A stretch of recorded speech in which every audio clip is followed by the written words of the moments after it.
Good morning and welcome to Atherton On Air. I'm Ashley Iglesias. And I'm Elizabeth Satterley. Here's what's trending. Juniors and seniors. April is less than 1 month away, which means prom is right around the corner. It will be here before we know it, so it's time to familiarize yourself with some of the key school-sanctioned prom guidelines. Dr. Fleur and Dr. Chancellor have all the details. So with prom coming up, we wanted to make sure that everybody knew kind of the rules and regulations about being able to have your prom experience. And this is something that we do every year because we want to make sure that kids are doing what they need to do to be working towards graduation. Now, we didn't start off with prom stuff at the beginning of the year because quite honestly, we weren't sure we were going to have prom, and we didn't want to start talking about it if it wasn't going to exist, because I know that would be super disappointing. So there's some things that we put in place, and we wanted to make sure to let everybody know what was going to be happening.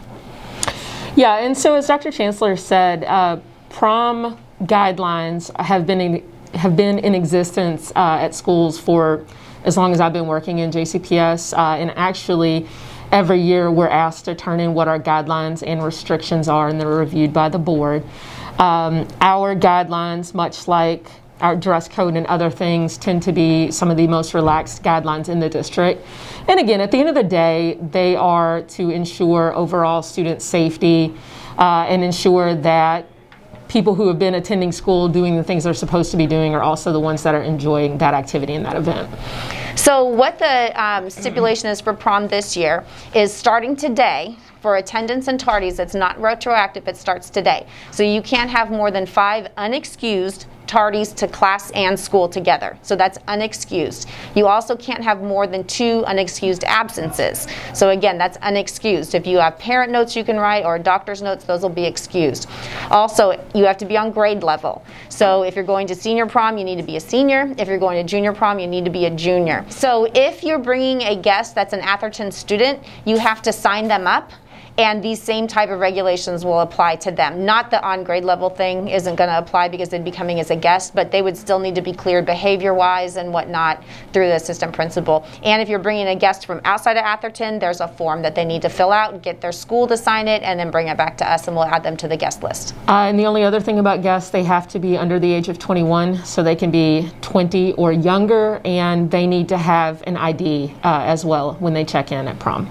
And any student who's been suspended this year needs to get it cleared through an assistant principal first, and we will have an appeals Google form link ready for students next week for any of the situations that may arise. Yeah, so if you think you have an extenuating circumstance or there's a compelling reason, then you're just going to fill out this Google form, and one of the assistant principals will take a look at it and they will get back to you. Now, in terms of, because I did promise Atherton On Air, I actually pulled the 2019 prom guidelines. And the guidelines for 2019 were you could have no more than 6 unexcused tardies to school. This is for the year. And you could have no more than 3 unexcused absences to school, again, for the whole year. But so understanding that we're coming out of the pandemic, understanding that things have been looser, we still needed to put some type of guidelines in place, but these guidelines that I just read were in place for the entire year. These guidelines are in place for the next 32 school days. Thanks, Dr. Fleur and Dr. Chancellor. You can go to your class Google Classroom for the extended list of guidelines. If you have any questions, please email Dr. Chancellor using the email address on the screen. 2 Atherton freshmen have been pushing for vegetarian meal options on the JCPS school lunch menu. Gabby Chef Love and Hannah Cooksey have posted petitions in the school bathrooms to spread the word and ask for some more student support. A lot of students are vegetarian for either like cultural, religious, moral, or sometimes even like health reasons.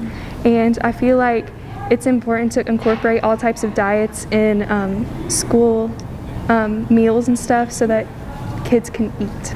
I talked to the JCPS Board of Education, and they said I need to go to Dr. Fleur first. So I emailed her, and she said that she's going to talk to the cafeteria manager and get things started and stuff. And I have had 203 signatures so far, and I'm planning to get more. If you see a petition and you do want more options in the cafeteria, then definitely sign it to support this. Thanks, Gabby and Hannah. If you'd like to sign the petition, there will be flyers to sign in the hallway soon. Now to Kaden Mulrooney for the hallway headlines. Thanks, guys. I'm in the hallway, and here are the headlines. If you're interested in ordering a yearbook for $60, you can go to myschoolbucks.com or balfour.com to place your order.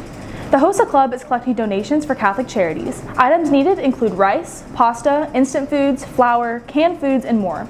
Donations can be dropped off in the Health Science Room 1 until March 31st. If you have any scarves to donate, bring them to Ms. Ayers' room in room 110. Her class is doing a scarf drive for a Louisville-based nonprofit for women who have lost their hair during chemotherapy. They accept square scarves, oblong scarves, lightweight infinity scarves, and pre-sewn caps and buffs. However, they don't accept knit scarves, winter hats, blankets, scarves, and wigs. The Environmental Club is hosting a Dine to Donate fundraiser at Boom Balls on March 16th to raise money for solar panels. Encourage your friends and family to come. Both dine-in and take-out are valid as long as you show the picture on the screen to have your meal count as a donation. Good luck to our archery team as they compete in the state tournament today.